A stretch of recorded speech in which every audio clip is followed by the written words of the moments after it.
नमस्कार मेरे प्यारे साथियों, भगत सिंह कोचिंग क्लासेस में आप सबका हार्दिक स्वागत व अभिनंदन किया जाता है। बिना टाइम गवाए हम बात कर रहे हैं। यहाँ पर एक नई वैकेंसी का नोटिफिकेशन आया है, एओसी।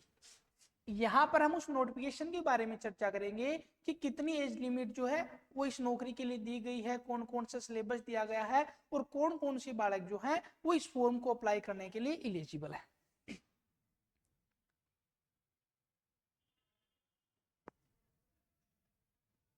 ठीक, यहां से आ जाए। यहां से इन्होंने पोस्ट बतानी स्टार्ट कर दी गई है कि मटेरियल असिस्टेंट की पोस्ट आई हुई है, जहां पर जनरल के लिए 10 वैकेंसी, ईडब्ल्यूएस के लिए 1 और ओबीसी के लिए 5 वैकेंसी।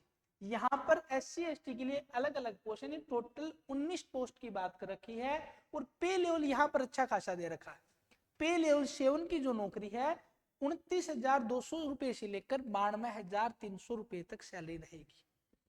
उसके बाद में यहाँ पर इन्होंने जूनियर ऑफिस असिस्टेंट की बात कर रखी है, जहां पर टोटल 27 पोस्ट दे रखी है और ये नौकरी जो है वो लेवल 2 की रहेगी, यानी इसके मुकाबले ये नीचे वाली पोस्ट की नौकरी की बात कर रखा है। इसी प्रकार इन्होंने सिविल मोटर ड्राइवर की पोस्ट की बात कर रखी है, जहां पर टोटल 4 पोस्ट की बात इन्होंने कर रखी है। उसके अलावा यहाँ पर पीडब्ल्यूबीडी का वो भी कुछ दे रखा है कि कौन कौन सी जो है वो विकलांग वाले के अंदर भी ये फॉर्म भर सकते हैं।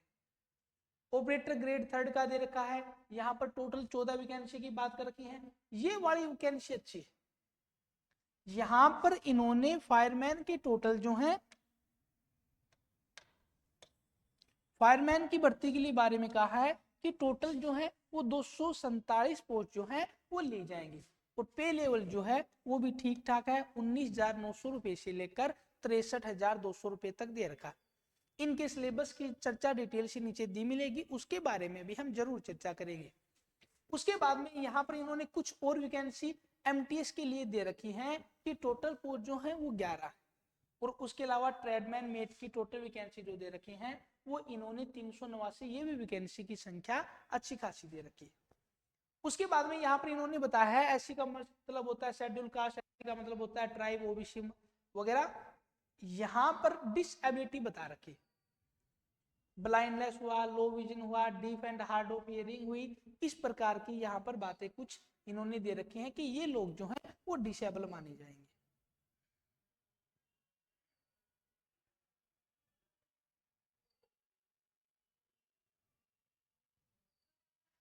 अलग अलग पोस्ट के लिए इन्होंने बताया है कि अलग अलग भर्तियों में कौन से बच्चे जो हैं वो एलिजिबल माने जाएंगे तथा कौन से बच्चे जो हैं वो नॉन एलिजिबल यानी डिसेबल कर दिए जाएंगे।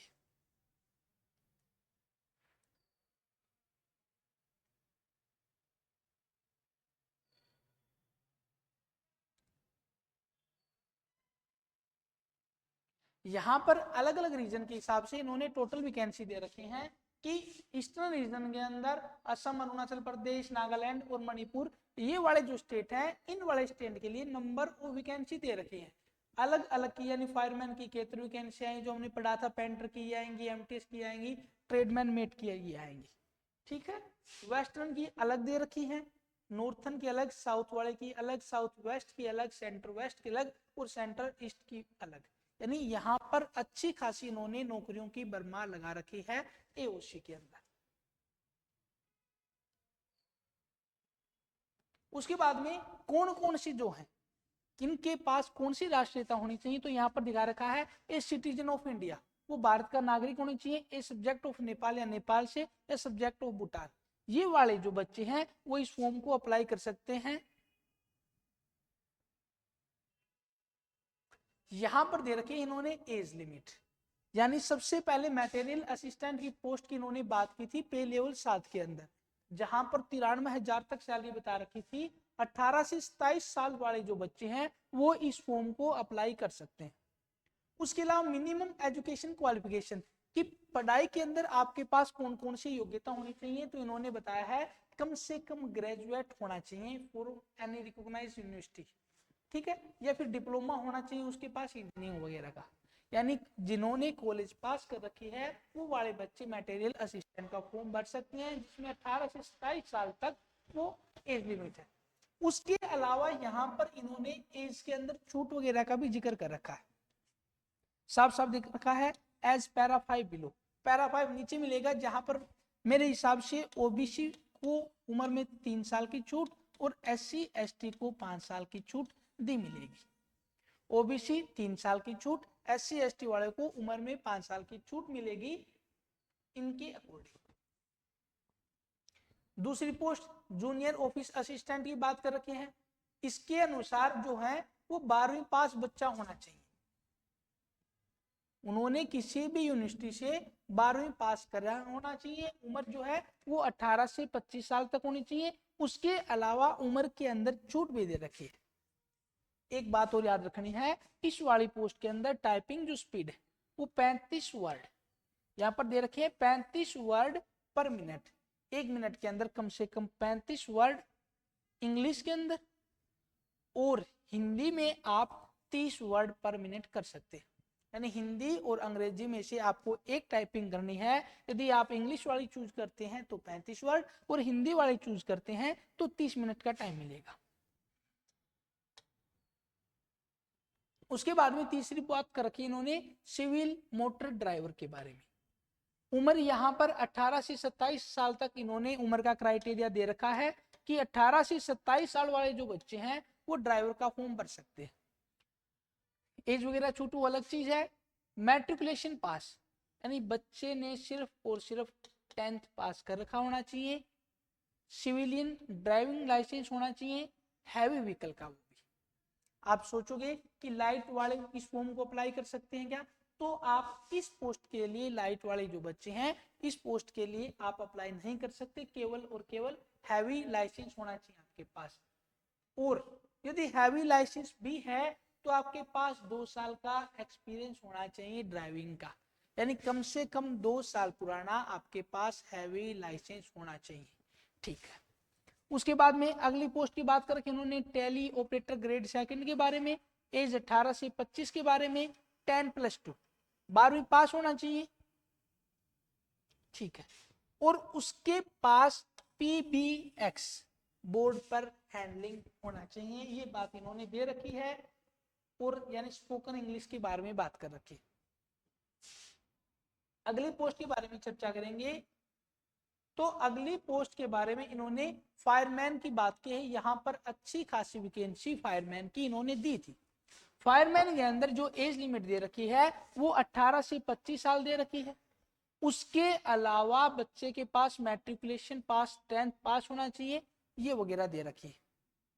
इसके अंदर इन्होंने डिप्लोमे की बात नहीं कर रखी, फायरमैन के डिप्लोमे की सिर्फ और सिर्फ कहा है कि 10वीं पास वाले जो बच्चे हैं वो फायरमैन की पोस्ट के लिए अप्लाई कर सकते हैं। ठीक है भाई। उसके बाद में कारपेंटर के बारे में दे रखा 18 से 25 साल होने चाहिए, ये भी 10वीं पास होना चाहिए। यहां पर इन्होंने सर्टिफिकेट मांग लिया। बड़ा ही आश्चर्य हुआ देखकर कि certificate in the trade pro में रिकॉग्नाइज ITI और 3 साल ट्रेनिंग। यहां पर पेंटर के लिए तो इन्होंने 3 साल की ट्रेनिंग का सर्टिफिकेट मांगा है, लेकिन फायरमैन के अंदर इन्होंने किसी भी सर्टिफिकेट की बात यहां पर नहीं कर रखी। तो कोई भी 10वीं पास जो बच्चा है वो फायरमैन की पोस्ट के लिए इनके अनुसार अप्लाई कर सकता है। ठीक है। ये वाला MTS 18 से 25 साल के बीच में उम्र होनी चाहिए। 10वीं पास जो बच्चा है वो इस फॉर्म को अप्लाई कर सकता है। उसके अलावा इन्होंने कुछ भी क्राइटेरिया नहीं रखा है। सेम ट्रेडमैन मेट के बारे में 18 से 25 साल और बच्चे के पास 10वीं पास होनी चाहिए। ठीक है। ट्रेड प्रो में रिकॉग्नाइज्ड इंडस्ट्रियल ट्रेनिंग इंस्टीट्यूट, यानी ITI की यहाँ पर डिप्लोमे की भी बात कर रहा है। यानी आप ट्रेडमैन, MTS, फायरमैन के ये जो फॉर्म है वो 10वीं पास जो बच्चे हैं वो भर सकते हैं। ड्राइवर का फॉर्म भर सकते हैं यदि उसके पास हैवी लाइसेंस हो तो, यदि ना हो तो आप उस फॉर्म को अप्लाई नहीं कर सकते। ये रहा जिसके अंदर इन्होंने एज में रिलैक्सेशन यानी छूट देने की बात कर रखी थी।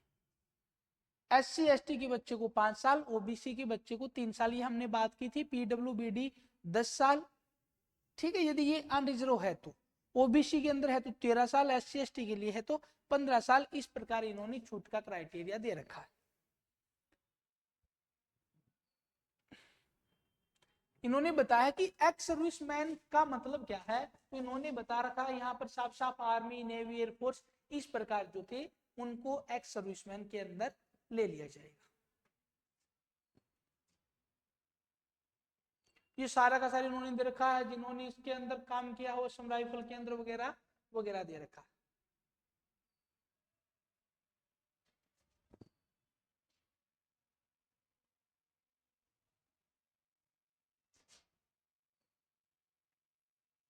यहां पर नीचे इन्होंने सिलेबस की बात जरूर कर रखी होगी, ये वाला। यहाँ पर इन्होंने स्टेज 1 के अंदर कुछ क्वालिफाई या तो एग्जाम वगैरह रखे हैं या फिर टाइपिंग वगैरह रखे हैं। मटेरियल असिस्टेंट की जो पोस्ट थी आपकी 7 लेवल की, उसके अंदर स्टेज 1 नहीं होगा, सिर्फ और सिर्फ स्टेज 2 के अंदर रिटर्न एग्जाम होगा, जिसकी बात इन्होंने यहाँ पर कर रखी है कि स्टेज 1 में कुछ नहीं होगा, सिर्फ और सिर्फ स्टेज 2 के अंदर रिटर्न एग्जाम होगा। यानी पे लेवल 7 की अच्छी खासी नौकरी आपको सिर्फ एक पेपर के हिसाब से मिल जाएगी। अगली बात, पेपर के अंदर सिलेबस क्या होगा वो भी इन्होंने जरूर दिया होगा। यदि आप जूनियर असिस्टेंट वाली पोस्ट के लिए अप्लाई कर रहे हैं तो टाइपिंग पहले होगी और टाइपिंग के बाद में स्टेज 2 में आपका रिटन एग्जाम होगा। यदि आप ड्राइविंग के लिए अप्लाई कर रहे हैं तो सबसे पहले आपका ड्राइविंग टेस्ट होगा, उसके बाद में वर्बल क्वेश्चन पूछे जाएंगे। वर्बल क्वेश्चन का मतलब मौखिक रूप से आपसे कुछ क्वेश्चन पूछे जाएंगे about functioning of heavy and light vehicle. Heavy और लाइट व्हीकल के बारे में कुछ मौखिक रूप से बातें पूछी जाएंगी। यदि आप उसमें पास हो जाते हैं तो आपको रिटन एग्जाम के लिए बुला लिया जाएगा। उसके बाद में यहाँ पर टेली ऑपरेटर के लिए दे रखा है और यहाँ पर फायरमैन के लिए इन्होंने पहले फिजिकल की मांग कर ली। इसको छोटा कर देते हैं, पूरा का पूरा फायरमैन वाला आ जाएगा यहाँ पर।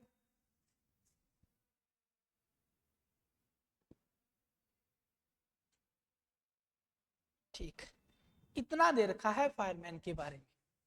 यहाँ पर फायरमैन के बारे में इन्होंने बता रखा है, सबसे पहले हाइट विदाउट शूज।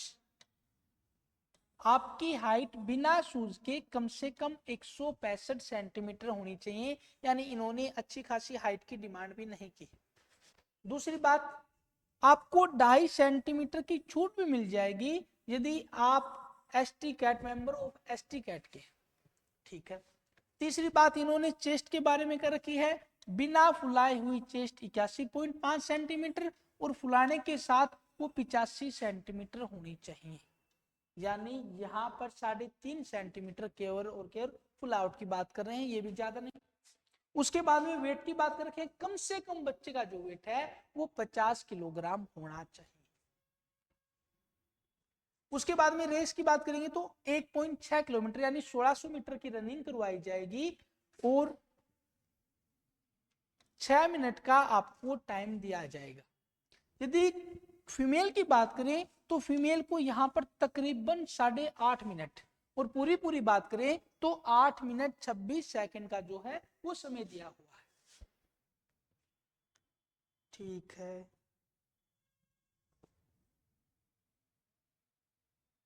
ठीक, यहां पर इन्होंने अगली बात कर रखी है कि एक पर्सन को 63.5 जो किलो है वो उठा के 183 मीटर जाना है, वो भी केवल और केवल 96 सेकंड के अंदर। इस बात के ऊपर जरूर गौर कर लेना, 63.5 किलो जो है वो वेट आपको दिया जाएगा और आपको वो वेट 183 मीटर तक ले जाना है, वो भी तकरीबन 1.5 मिनट के अंदर, यानी 96 सेकंड का टाइम दिया मिलेगा आपको। ठीक है। उसके बाद में यहाँ पर 2.7 मीटर वाइड जंप की बात कर रखी है और 3 मीटर जो है वो रस्सी के सहारे आपको 3 मीटर तक चढ़ना पड़ेगा। यानी फायरमैन के अंदर फिजिकल की बात करें तो फिजिकल थोड़ा ठीक ठाक दे रखा है। उसके बाद में यहाँ पर वो वाली पोस्ट एमटीएस की पोस्ट में सिर्फ और सिर्फ आपका रिटर्न एग्जाम मिलेगा। तो इन सब भर्तियों के अंदर 2 स्टेज हैं, या तो स्टेज 1 या स्टेज 2, और कुछ ऐसी भर्तियां हैं, कुछ ऐसी पोस्ट है जिसके अंदर स्टेज 1 और स्टेज 2 दोनों ही शामिल है। जिस प्रकार फायरमैन के अंदर दोनों शामिल है और सबसे पहले हमने पढ़ा था मटेरियल असिस्टेंट, इतनी बड़ी पोस्ट होने के बाद भी यहाँ पर सिर्फ और सिर्फ रिटर्न एग्जाम दिया है। उसके बाद में सिलेबस की बात करें, यहाँ पर ये किसके लिए दे दिया, यहाँ पर इन्होंने क्वालिफाई। ठीक है। सिलेबस की बात करें तो यहां पर इन्होंने सिलेबस के बारे में दे रखा है कि रीजनिंग के 50 क्वेश्चन, रीजनिंग के 50 क्वेश्चन जो हैं उसके लिए 50 नंबर मिलेंगे। मैथ की बात करें तो 25 क्वेश्चन 25 नंबर के, इंग्लिश आएगी 25 क्वेश्चन 25 नंबर के, उसके अलावा जीके आएगा 25 क्वेश्चन, आप बता दोगे 50 नंबर की। ठीक है, यहाँ पर जीके जो है वो 50 क्वेश्चन दे रखे हैं, उसके अलावा इंग्लिश जो है 25 क्वेश्चन, मैथ के 25 क्वेश्चन, 50 रीजनिंग, 50 50 100 और 50 150, यानी 150 नंबर का आपका टेस्ट होगा, 150 क्वेश्चन आएंगे, 150 ही नंबर है। उसके अलावा यहाँ पर आपको टाइम मिलेगा 2 घंटे, 20 minute extra for each hour of visually handicapped candidate. जो हैंडीकैप कैंडिडेट हैं उनको 20 मिनट जो है वो 1 घंटे के अंदर एक्स्ट्रा मिलेंगे, यानी 2 घंटे का पेपर है तो उनको अलग से 40 मिनट का टाइम दिया जाएगा। और ये किसकी बात कर रखी है, जहां पर लेवल 1 और 2 यानी मैट्रिक लेवल स्टैंडर्ड की बात कर रखी है। यानी मैं सीधे तौर पर कहूं आपको कि यदि आप एमटीएस का फॉर्म अप्लाई कर रहे हैं, यदि आप फायरमैन की पोस्ट अप्लाई कर रहे हैं तो आपका सिलेबस ये वाला है। यदि आप एमटीएस और फायरमैन की पोस्ट अप्लाई करेंगे तो आपका सिलेबस सी आएगा। उसके बाद में यदि आप 10+2 वाली वैकेंसी के लिए फॉर्म अप्लाई करेंगे तब भी सेम सिलेबस सा ही दे रखा है। फर्क है थोड़ा सा शायद, यहाँ पर इंग्लिश जो है वो 50 नंबर की दे रखी है और यहाँ पर जीके 50 नंबर का था, बाकी ये 25-25 के हैं, मैथ रीजनिंग तो सेम है 50 नंबर की। लेवल 5 की बात कर रखे हैं, लेवल 5 के अंदर यहाँ पर इन्होंने बताया है कि 50 नंबर की जो है रीजनिंग आएगी, 25 नंबर की मैथ, 25 की जीके और 25 नंबर की इंग्लिश, सेम सिस्टम है। 150 नंबर का पेपर होगा, 150 क्वेश्चन आएंगे, 2 घंटे का टाइम मिलेगा, 20 मिनट पर हावर के हिसाब से हैंडीकैप कैंडिडेट को अलग से टाइम दिया जाएगा।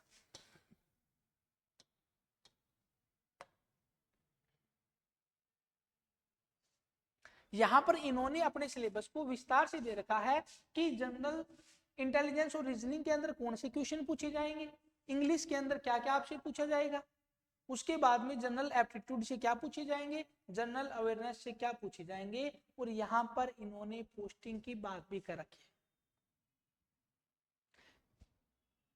यहाँ पर दे रखा है candidate will have required to indicate their choice of region for posting in order of preference, यानी आपको अपनी पोस्टिंग की प्रेफरेंस बढ़ने का मौका दिया जाएगा और आपकी योग्यता के हिसाब से आपको पोस्ट दे दी जाएगी।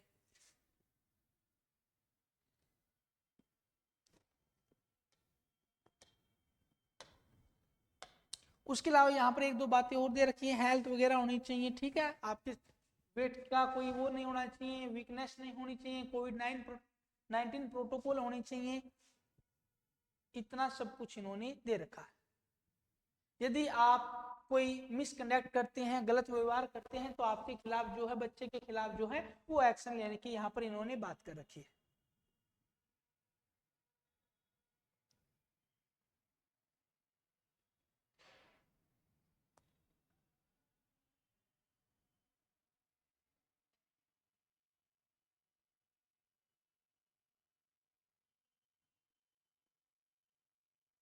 यहाँ पर इन्होंने एओसी के अंदर इतना ही कुछ दे रखा है। तो मेरे प्यारे साथियों, मैं आपसे फिर से कहना चाहता हूँ कि एक अच्छी खासी जो है वो आर्मी वाले के अंदर, आर्मी वाली में अच्छी अच्छी पोस्टें जो हैं वो इन्होंने यहाँ पर दे रखी हैं। तो आप जरूर से जरूर इस फॉर्म को अप्लाई करना। और इसके अलावा आपको मैं बता दूं कि इसके लिए आपसे कोई भी अलग से चार्ज नहीं लिया जा रहा है। यानी आप पूछोगे सर जी फॉर्म की फीस कितनी है, तो मैं बता देता हूं यहाँ पर फॉर्म की फीस ये नहीं ले रहे हैं।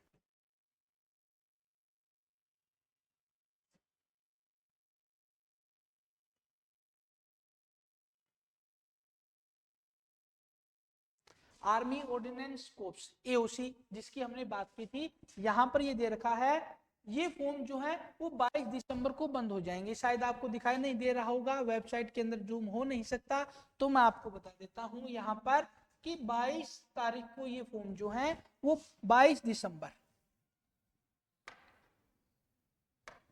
22 दिसंबर इस फॉर्म की लास्ट डेट है। यहाँ पर चाहे जनरल हो, ओबीसी हो, एससी एसटी हो, किसी के लिए भी कोई फीस नहीं है, केवल और केवल 0 रुपये यहाँ पर फीस दे रखी है। उसके अलावा यहाँ पर इन्होंने विस्तार से कुछ थोड़ी बातें बता रखी हैं, पोस्ट वगैरह के बारे में बता रखी है। फायरमैन के लिए 247 पोस्ट दे रखी है। आप इस पोस्ट के ऊपर जरूर थोड़ा सा ध्यान देना और ज्यादा से ज्यादा संख्या में इस फॉर्म को भरना। ठीक है, तो चलते हैं, मिलते हैं कल की क्लास में, जहां पर हम कुछ और भर्तियों की चर्चा करेंगे या फिर सिलेबस के बारे में थोड़े से कुछ विस्तार से चर्चा करेंगे। यहाँ पर कौन कौन से जो कोर्स हैं, कौन कौन से सिलेबस, कौन कौन से टॉपिक से कितने क्वेश्चन अपने से पूछे जाएंगे। तो जुड़े रहिए हमारे साथ भगत सिंह कोचिंग क्लासेस के अंदर। आपका हार्दिक स्वागत है। धन्यवाद। जय हिंद, जय भारत।